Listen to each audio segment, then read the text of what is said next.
আমাৰ দাবী পূৰণ কৰিবই লাগিব আনা বেবী নাই জতাবে এই জুই জ্বলিছে আমাৰ সংগ্ৰাম চলিছে খুমটাইত বৃহৎ প্ৰতিবাদ সাব্যস্ত কৰিলে একাংশ চৰকাৰী চিকিৎসালয়ৰ অস্থায়ী কৰ্মচাৰীসকলে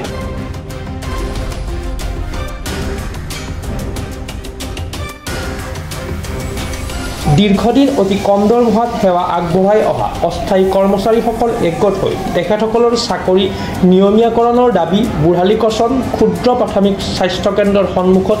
হাতে হাতে প্লেকাৰ্ড লৈ বিভিন্ন ন্যায্য দাবীৰে আকাশ বতাহ কঁপাই তোলাৰ পৰিলক্ষিত হয়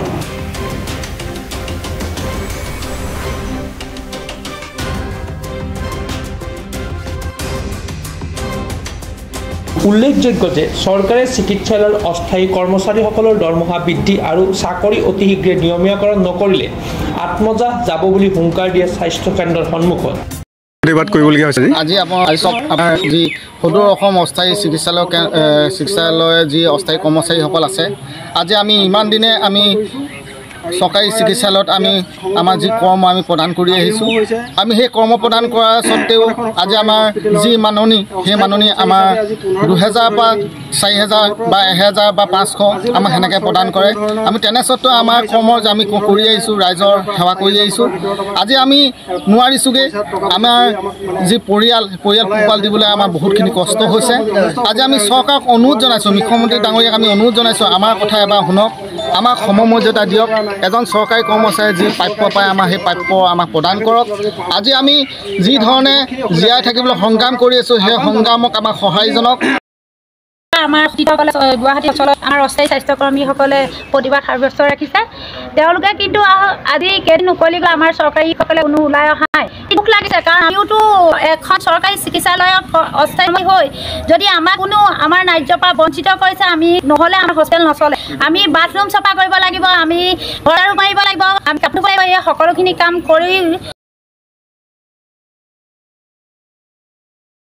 আজি চাওক 8 দিন হ'ল 8 দিনত তেখেতলোকে ৰজাঘৰীয়া আমি পাতিছিলোঁ ৰজাক বোলে প্ৰজাই পাতে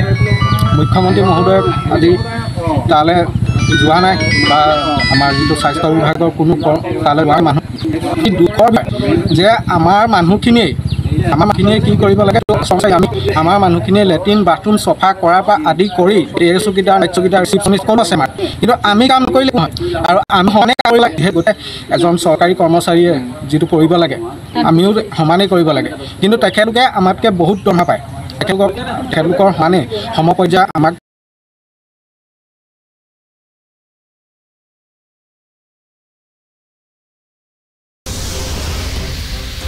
গোলাঘাটৰ পৰা জয়ন্ত কুমাৰ গগৈ ৰিপৰ্ট প্ৰাতঃ টাইম ডিজিটেল